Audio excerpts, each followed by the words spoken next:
Now, most of us do our best not to think about death, but there's always part of our minds that knows this can't go on forever.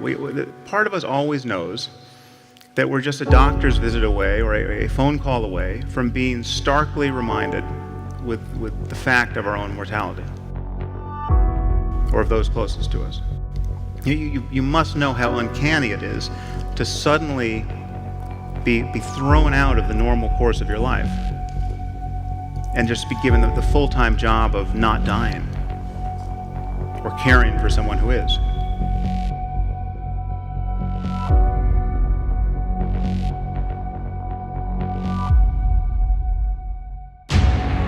But the one thing people tend to realize at moments like this is that they wasted a lot of time when life was normal.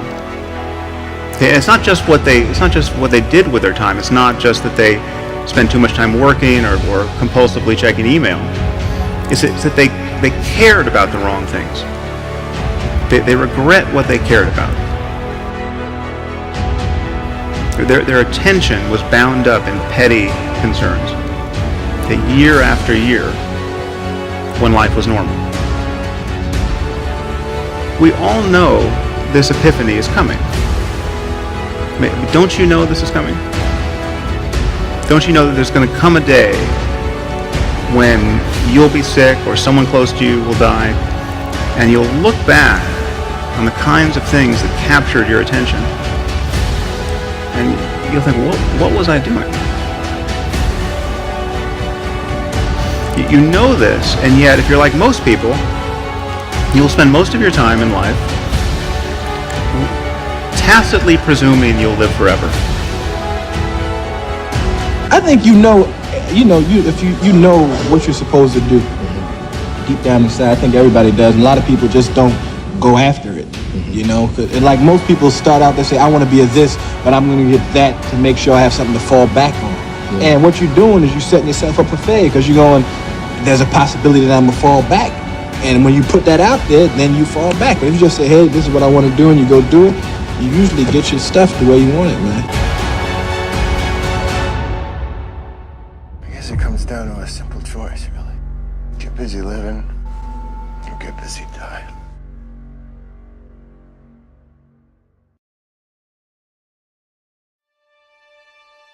Because even if you live to be 100, there's just not that many days in life.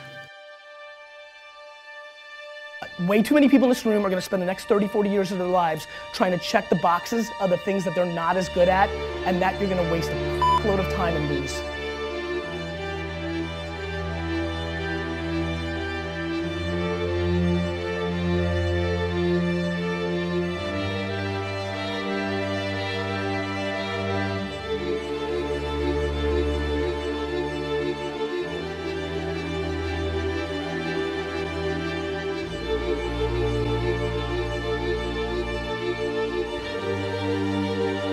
I want you to look back on the journey that brought you here.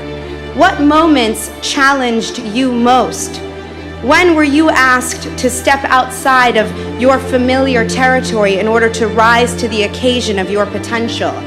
How have you pushed past your fear? You can follow someone else's script. Try to make choices that will make other people happy. Avoid discomfort. Do what is expected and copy the status quo, or you can look at all that you have accomplished today and use it as fuel to venture forth and write your own story.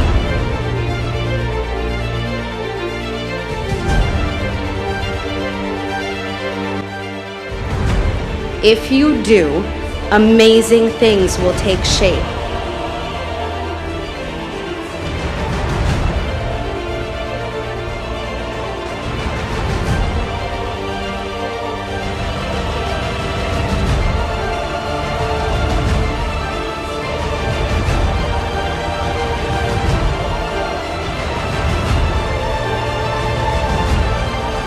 Don't follow the path prescribed by someone else.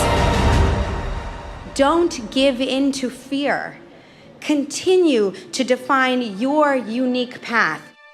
You and you alone are the only person who can live the life that writes the story that you were meant to tell.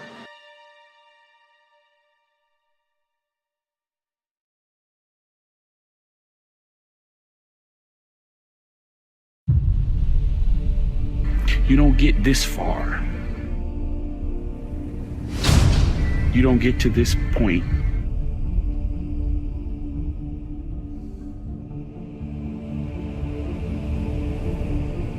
and just stop.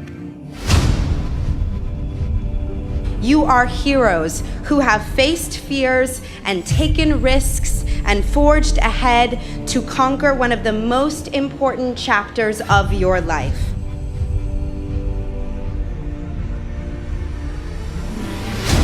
You see, when you're in that darkness, you want to sit there and wait for the light to come.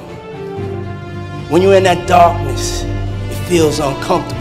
The only way out is to step forward, to face your fears, to become your own light.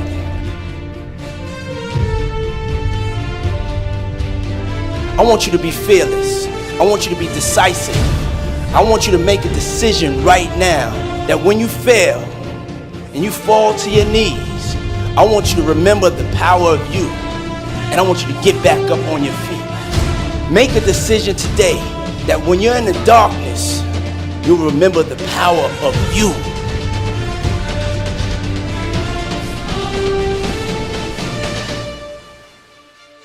Nobody is going to take you to the front of the line unless you push your way to the front of the line.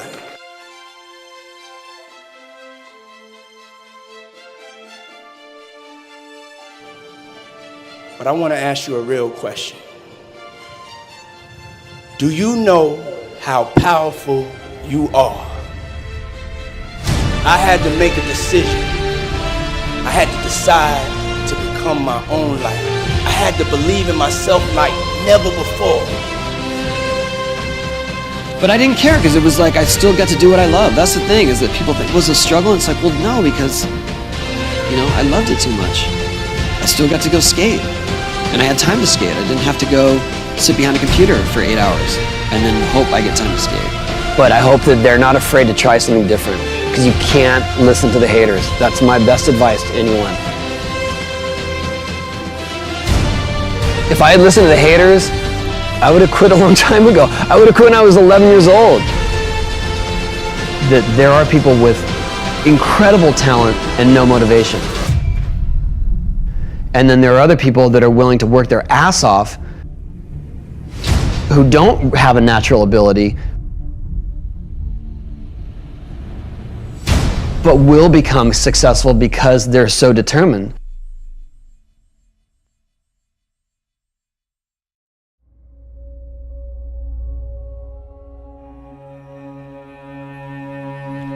You cannot achieve success without failure.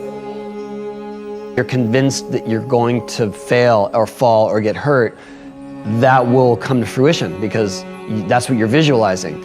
I never I was willing to get hurt along the way, but I didn't visualize myself getting hurt along the way.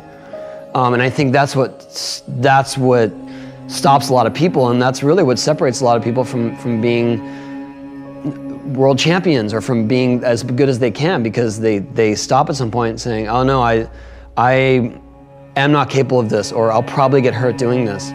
And if you approach anything with that hesitation, you're gonna fail. I always approached it like, this is going to work. I'm going to figure this out, even if it takes me hundreds of attempts.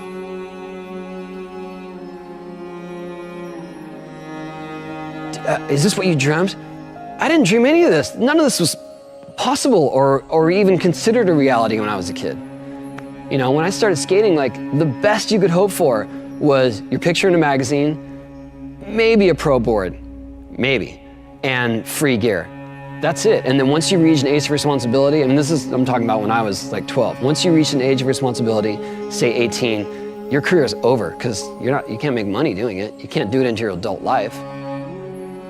Hugely thankful to still be able to do this for a living. Like, this is what I love doing more than anything.